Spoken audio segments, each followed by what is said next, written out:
हरिओम। सभी को ओम नमो नारायणाय। गुरु क्या है और गुरु की महिमा सर्वप्रथम इस पावन धरा पर किसको किसने बताया, आखिरकार गुरु तक हम कैसे पहुँचे, ये जानना अत्यंत आवश्यक है। क्योंकि गुरु पूर्णिमा आ रही है तो गुरु का गायत्री मंत्र ओम गुरुदेवाय विद्महे परब्रह्माय धीमहि तन्नो गुरु प्रचोदयात्। अखंडानंद बोधाय शिष्य संतापहारिणे सच्चिदानंद रूपाय तस्मै श्री गुरवे नमः। सर्वप्रथम इस संसार को, इस सृष्टि पर, इस मृत्यु लोक में संदेश, इस तीनों लोकों को संदेश देने वाले भूत भावन आदिदेव, देवों के देव महादेव भगवान आशुतोष, जिसको हम भोलेनाथ कहते हैं, जिसको महेश कहते हैं, नाना प्रकार से वो कल्याण स्वरूप है, अव्यक्त है, अजन्मा है, वो शाश्वत सनातन है भगवान शिव। भगवान शिव से माँ पार्वती ने पूछा कि प्रभु, पृथ्वी पर गुरु की महिमा क्या है,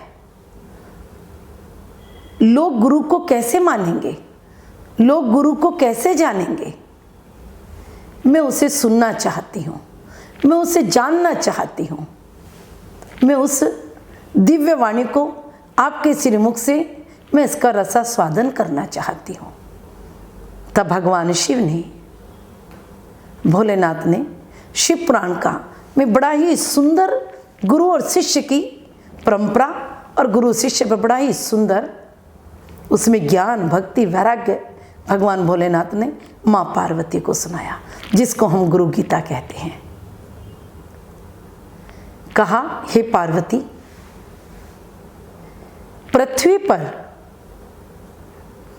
मेरा प्रतिनिधि संत है जो मेरी बातें जगत के सभी नर और नारियों को बताएंगे। गुरु, गु माने अंधकार, रू माने प्रकाश, जो अंधकार से निकालकर प्रकाश की ओर लेकर जाता है उसे गुरु कहते हैं। गुरु की महिमा लिखी नहीं जा सकती। कबीरदास की वाणी में सब धरती कागद करूं, लेखनी सब बन राय, यानी कि सारी धरती का अगर कागज बना लिया जाए, सारी धरती कागज करो और लेखनी सब बन राय, जितने भी पृथ्वी पर लकड़ी है, वन है, उन वन की अगर सभी की कलम बना लिया जाए, 7 समुद्र की मसीह करूं, 7 समुद्र को अगर शाही बना ले तो भी गुरु का गुण लिखा नहीं जा सकता। गोविंद बड़ा ही सुंदर सिख धर्म में गुरु नानक देव ने कहा है, गुरु गोविंदा उखड़े काके लागो पाए, बलिहारी गुरु दियो आपने गोविंद दियो बताए।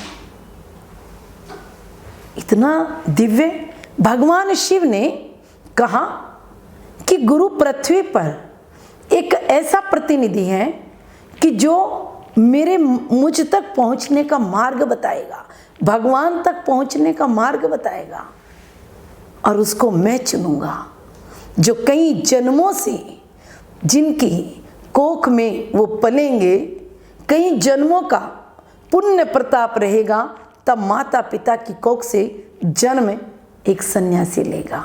सन्यासी कोई साधारण नहीं होता, सन्यासी किसी को बनाया नहीं जा सकता।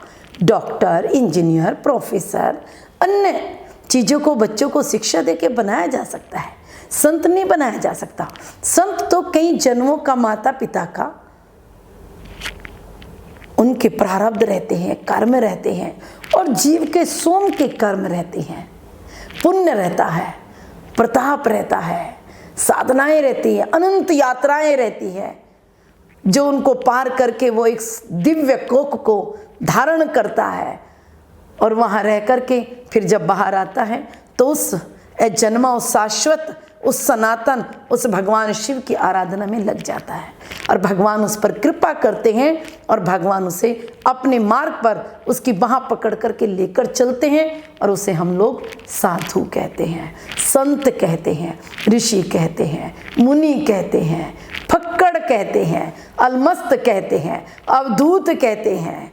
जो भी नाम आपको पसंद आए उसी से उसको पुकारने लगते हैं। तो ये भगवान का बनाया हुआ होता है संत। और संत ऐसे ही नहीं किसी को दीक्षा दे दिया जाए, नहीं। जीव का भी कई जन्मों का संबंध रहता है, तब जाकर के उसी गुरु की शरण में जाकर उस गुरु से ज्ञान प्राप्त करता है। कोई किसी को नहीं मिल सकता। इस पृथ्वी पर कई जन्मों का संबंध होता है, तब पति पत्नी के रिश्ते जुड़ते हैं। कई जन्मों का संबंध होता है, तब माता पिता के रूप में जीव को प्राप्त होता है। कई जन्मों का पुण्य होता है, पाप बढ़ जाता है अधिक, तो हमें ऐसा पड़ोसी मिलता है कि हमें घर बेचकर जाना पड़ जाता है। तो बिना पुण्य के, बिना प्रताप के कभी कुछ नहीं प्राप्त होता। और जीव को कैसा गुरु मिलना चाहिए? गुरु वो, जब शिष्य गुरु की शरण में जाए तो उसे बैठते के साथ ही वात्सल्य की छांव में उसे आनंद आ जाए, उसे अपनापन लगे, उसे वहाँ संकोच ना हो, अपने मन की बात कहने के लिए वो तत्काल कह दे। गुरु वो जो देर ना कराए शिष्य से मिलने के लिए, गुरु माँ जैसा प्यार लुटाए। गुरु वो कि जिसे देखते के साथ ही शिष्य की आत्मा चेतन हो जाए, शिष्य की आत्मा करवट लेने लगे, और गुरु के चरणों की तरफ जब शिष्य ध्यान लगाए तो उसे अपार सुख, समृद्धि, उसे शांति प्राप्त हो जाए। जब शिष्य गुरु की शरण में जाता है तो उसकी कई जन्म की साधना उसे उस ओर लेकर जाती है, और उसका भाव परिवर्तन हो जाता है, उसे मानसिक संतोष प्राप्त होता है, उसे वहाँ जाकर एक शीतलता का अनुभव होता है, उसे वहाँ जाकर ऐसा लगता है कि कोई बिछड़ा हुआ मुझे मिल गया है। अगर गुरु रूठ जाए तो उसे कोई नहीं बचा सकता, अगर भगवान व्यक्ति से रूठ जाए तो उसे गुरु बचा लेते हैं। क्यों? क्योंकि गुरु तक पहुँचने का मार्ग भगवान नहीं बता सकता, भगवान तक पहुंचने का मार्ग गुरु बता सकता है। इसीलिए काकभसुंडी जी एक बार भगवान शिव की आराधना कर रहे थे और वहाँ बैठकर अभिषेक कर रहे थे। उनके गुरुवर आ गए, वो उन्हें देख करके खड़े नहीं हुए। क्यों? क्योंकि मैं भगवान शिव की आराधना कर रहा हूँ। भगवान शिव ने कहा, अरे मूर्ख, जिस गुरु ने तुझे मेरे घर आने का रास्ता बताया, मुझे प्रसन्न करने का मंत्र बताया, तू उन्हीं को देख करके हिलडुल नहीं रहा। जा, मैं तुझे श्राप देता हूँ, तू अजगर सांप बन जा। और काकभसुंडी अजगर सांप बन गए। लेकिन गुरु तो दयालु होते हैं, गुरु तो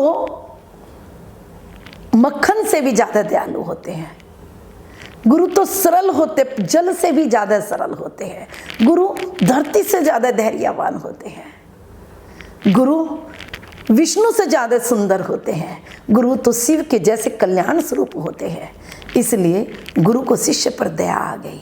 उन्होंने कहा, आओ और तुम जाकर भगवान भोलेनाथ को मनाओ, वो तुम्हें माफ़ कर देंगे। तभी काकभसुंडी ने गाया था, नमामि शमीशान निर्वाण रूपम विभुम व्यापकम वेदस्य रूपम। तब उन्होंने भगवान शिव को मनाने के लिए रुद्राष्टकम का पाठ किया, और तब भगवान शिव ने जाकर काकभसुंडी को आशीर्वाद दिया और उनको क्षमा कर दिया। तो गुरु तो क्षमा दान करते हैं। तो गुरु तक पहुंचने का मार्ग भगवान शिव नहीं, भगवान तक पहुंचने का मार्ग गुरु बताते हैं। और गुरु उंगली पकड़ करके चलते हैं और जीव का कल्याण करते हैं। अपनी वाणी को विराम देती हूँ। हरि ओम तत्सत।